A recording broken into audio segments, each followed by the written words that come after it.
Nichole Simpson. Hello. She is our closing specialist here at RAC, and she's going to provide some insider tips today on how you can close your loans quicker.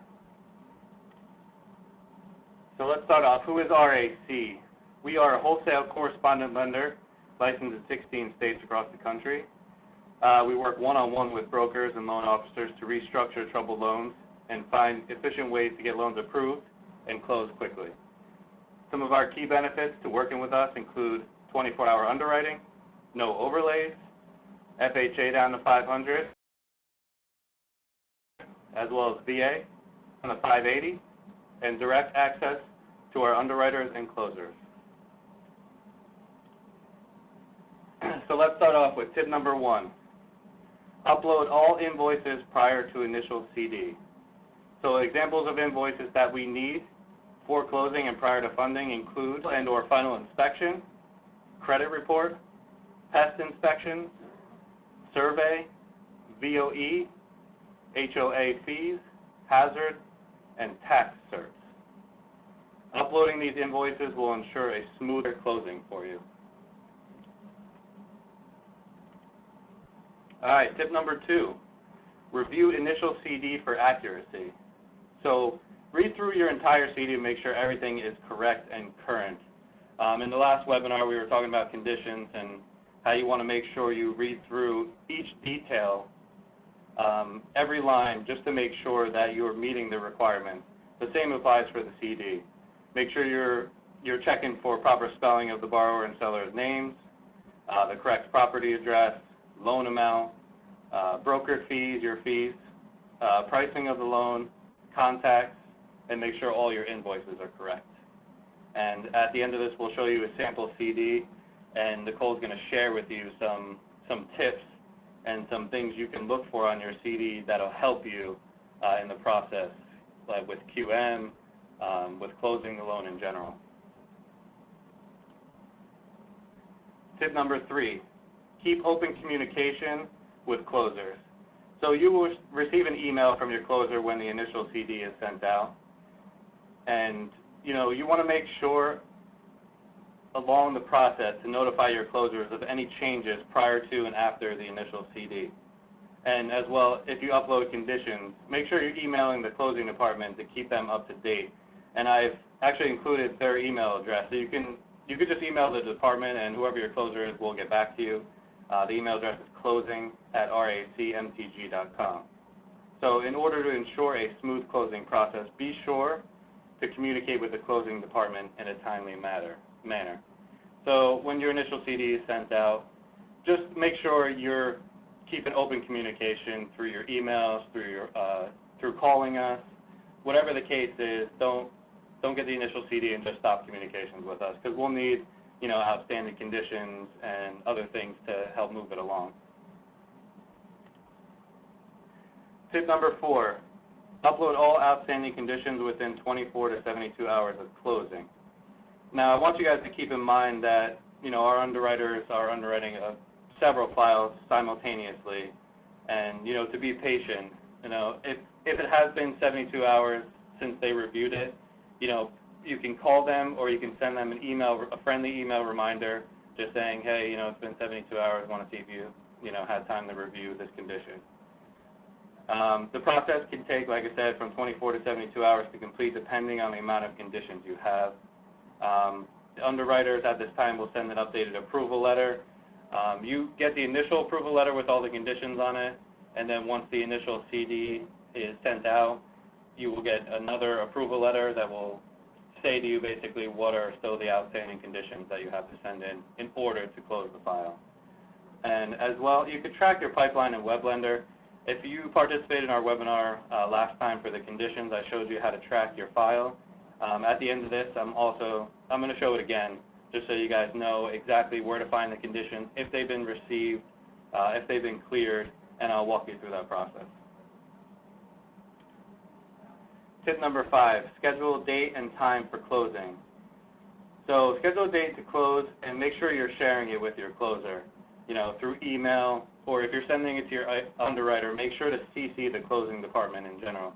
Or if you're sending it to the closer, make sure to CC the closing department, because you know, letting us know ahead of time gives us ample time to, you know, review conditions and make sure everything's in order before it closes. If you still have outstanding conditions, the date can be pushed back, and, you know, this could cause pricing changes. It can cause your documents to expire. If you're not checking your dates, especially on your lock, your credit report, and your appraisal. You know, sometimes if you don't get us the outstanding conditions, those dates will expire, and this will cause so many issues. I mean, your loan could fall through. Pricing can completely change on it, causing, you know, a hectic QM issues, yeah, hectic situation. And the last bit here is the 10 a.m. wire transfer. Nicole's going to explain a little bit about what that means. Yeah, our banks usually start the wire transfers at 10 a.m., so if you have early morning closings, please do not expect to have authorization to disperse until after 10 a.m. Okay, so we also included some additional tips in here. If you guys don't know, you can request an initial CD prior to all conditions being cleared, but keep in mind those outstanding conditions need to be received within 24 hours. And the reason we say this is because we need the 24 to 72 hours to review them and clear them. You know, so if your closing date is coming up, you know, you need to get those outstanding conditions to us ASAP. This is a big one right here.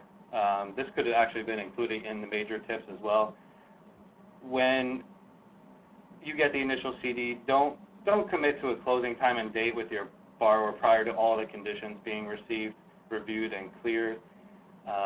You know, making promises that, you know, fall through. I mean, you know, it looks bad on everybody in the situation. You know, so don't commit until, you know, everything, all the conditions, like I said, have been received, reviewed, and cleared. Then you can tell them this is going to be the closing date. Also, we're going to do some QM tips when we show you the CD. Nicole's going to go through it and show you, you know, kind of what's included, processing fee, loan origination fee, discount points, which can be used as seller concessions, underwriting fee, which you can use seller concessions for the underwriting fee as well. And QM is calculated from amount financed and not loan amount. And after we show you the CD, what the approval letter looks like, and how to track your pipeline, we're going to do a little live Q&A for you for the last, you know, few minutes of the webinar. Just so you know, you will get a recording of this webinar to review. If you don't get a chance to ask a question, or if an hour after or a day after you're a little confused about something, you can always reach out to me or Nichole directly. That's our contact information, phone number with the extension, and our email addresses. So we're going to start off by showing you guys what the approval letter looks like. So you guys get this pretty much as soon as the loan is approved and accepted. You're going to get this approval letter with the conditions. If you attended our last webinar, you know each one is numbered, and we kind of gave you some tips on, you know, make sure you're numbering the documents, the conditions when you send them in, or adding them into the comment section when you submit them on WebLender. Now, when they send an updated condition list, they will remove all the conditions that have already been met, and the only ones that will be listed there are the outstanding conditions. And like we said, you know, for initial, if we send out an initial CD, we're going to need them within 24 hours. If not, you know, just let us know when you're sending them in, because we need 24 to 72 hours to clear them. But this is where they will live when they send you the updated approval letter. They'll still have the numbers near them. Just make sure you're reading through each condition in its entirety to make sure you are sending in what the underwriters are requiring of you. Okay, so now we're going to open up the CD, and Nichole is going to take over here and explain a little bit about the closing disclosure and some things you should definitely be paying attention to on the sheet. Hello, guys. Just want to walk through each page of the CD to kind of give you guys insight on what we're looking at and the crucial factors that can come into play that could actually mess up several documents in the package. On the first page, you just want to make sure you're always checking your dates, make sure the property address is correct, your borrower's name, seller names, make sure the addresses are, correct. Usually the seller will have the property address as their address, but if it's a company, then that address is always different from the property address. You want to check your loan amount to make sure it's the loan amount that we agreed upon along with your interest rate. The rest is just basically projections of what your payments will be, and then down here shows what's included in your monthly payment. This is a big one, cash to close. When you get your initial CD out and you notice that your cash to close amount might be higher than what the assets that are verified, it is very important to try to get bank statements over or get that cleared up as soon as possible. Now this is not a final cash to close. Once prorations are added, it can be adjusted. But we just want to make sure we're in a ballpark area with the assets that have been provided. If not, the underwriter will be requesting updated bank statements within those 3 days. Up here is where you have all your QM stuff, your discount points, underwriting fee. If you have any processing fees, that is with the same company that the broker works from, that is considered part of an origination, so it will be calculated into QM. Over here where we can move items over to seller paid if we have seller credits. If we do not have seller credits, this is where it becomes a big issue on QM. A lot of times the sellers have to allocate part of the credits over to these fees because we can't have the borrower exceeding certain percentages that are set at approval. Always check your compensation, make sure that it's correct. There may be miscommunication along the lines. If it's lender paid, you're always going to see it over here.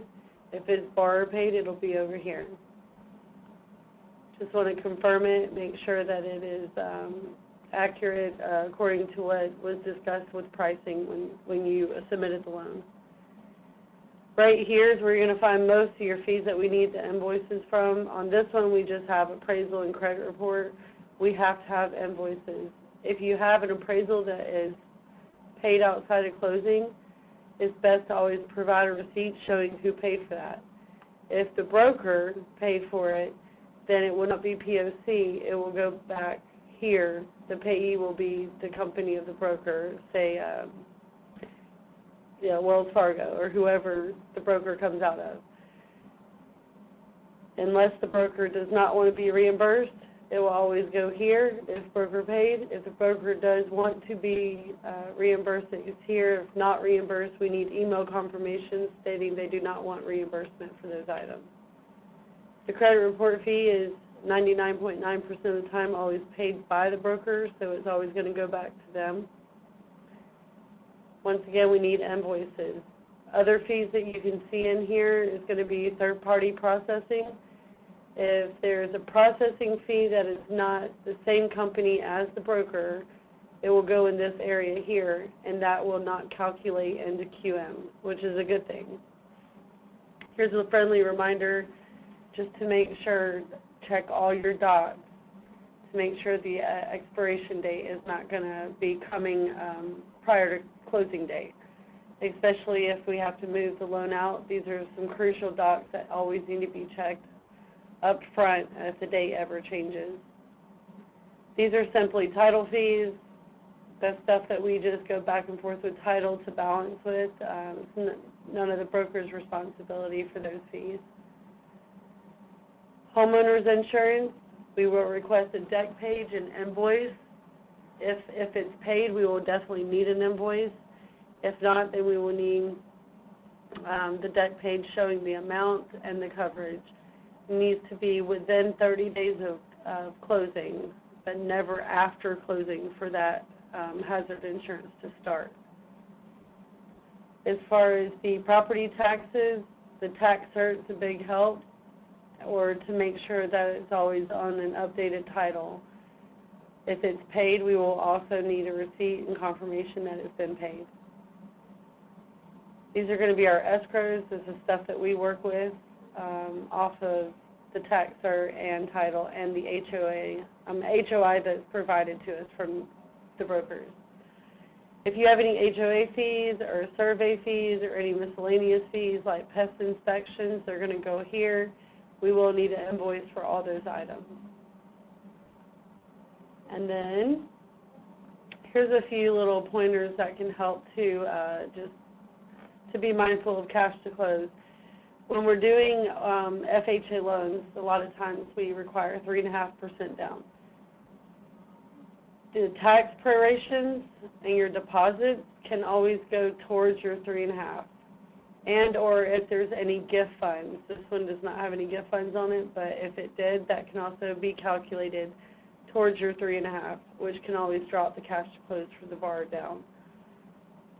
Your seller credits will always be adjusted if they are used on page 2.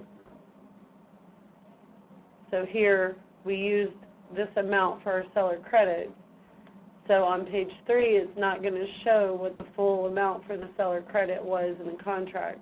It's going to show less the discount points and underwriting fees. So once you total it up, you will see the full seller credit. And on our last page, this is a good pointer for QM as far as our system calculations go. Dot Magic is the system that we use for our closing packages, and it does calculate QM on the amount financed. You can always find this on page 5 of your initial CD.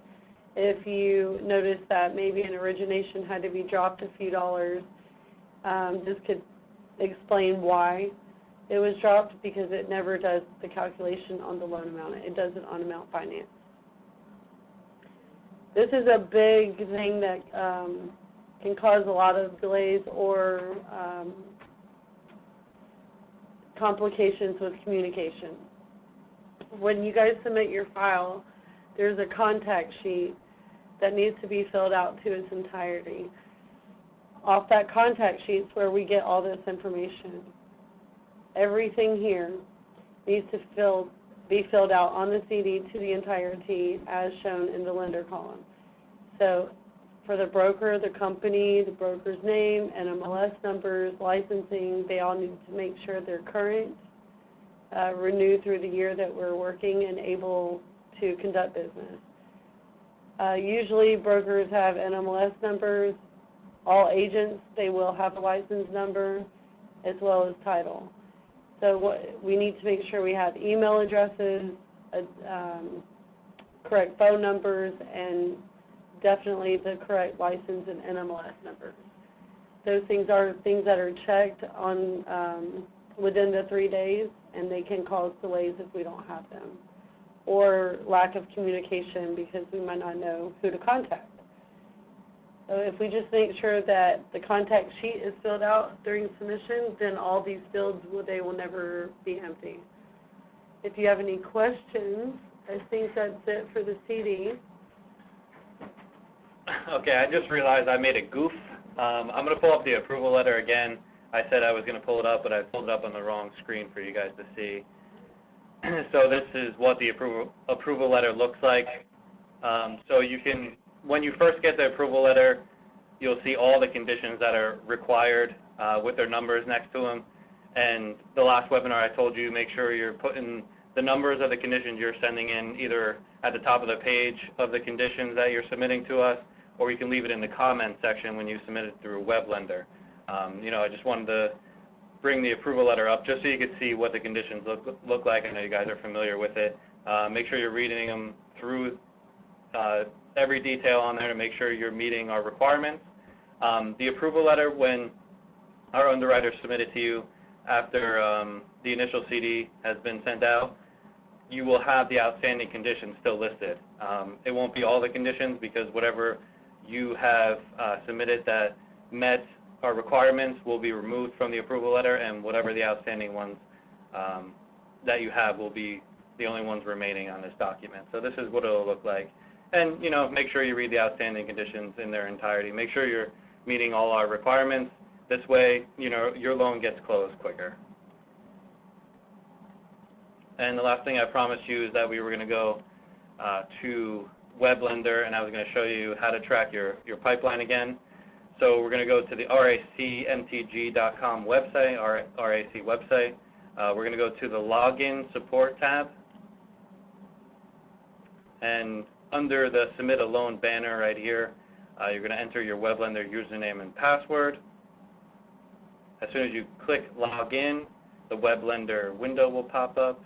I'll make it bigger so you guys can see. Under Reports, you're going to go to LO Rep Pipeline. For the time being, I'm going to do by broker because this is how we go into our system, but make sure you're going to LO Rep Pipeline. And then what you're going to do is you're going to find your loan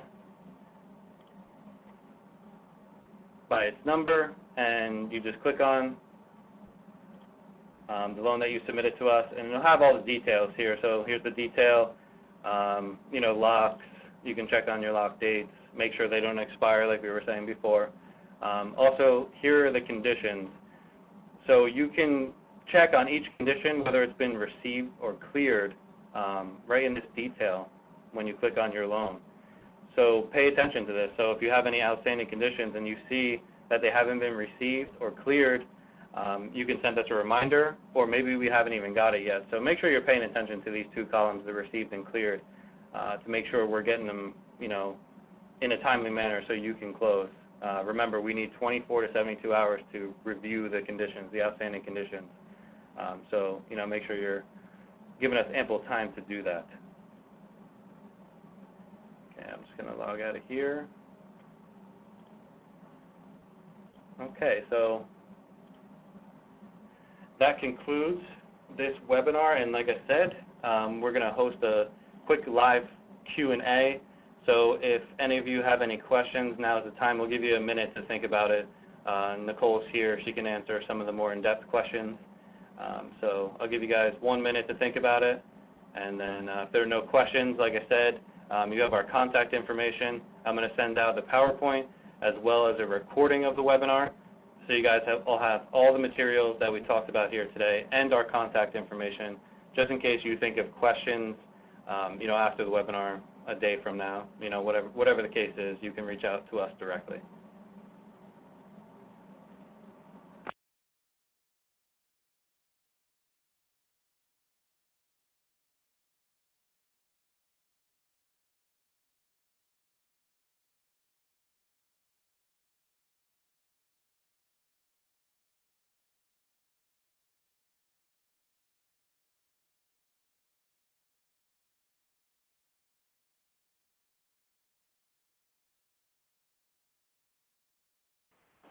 Okay, we just got a question in from Robert. What does QM stand for? Qualified Mortgage Analysis. And it's basically TRID, with the new TRID guidelines. They calculate to make sure that there's no excessive fees, to make sure that there's no financial harm caused to the borrower by any origination fees or pricing. Thank you for that question, Robert. I'll give you guys a few more seconds if you had any follow-up questions. We'll be happy to take them now. If not, like I said, you can always reach out to us directly later.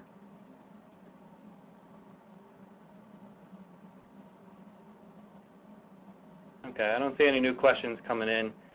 So I just want to thank you guys so much for attending the webinar. I hope you were able to take some tips away from this that'll help you close more loans, close them quickly. I'd like to thank Nichole for joining us and giving you guys some insider closing tips that you guys can use with us. Other than that, enjoy the rest of your day. And like I said, you'll be getting a recording of the webinar as well as the PowerPoint, and you'll have our contact information. So if you do have any questions, you do need some advice, please feel free to reach out to us. Thanks again, and we'll see you later.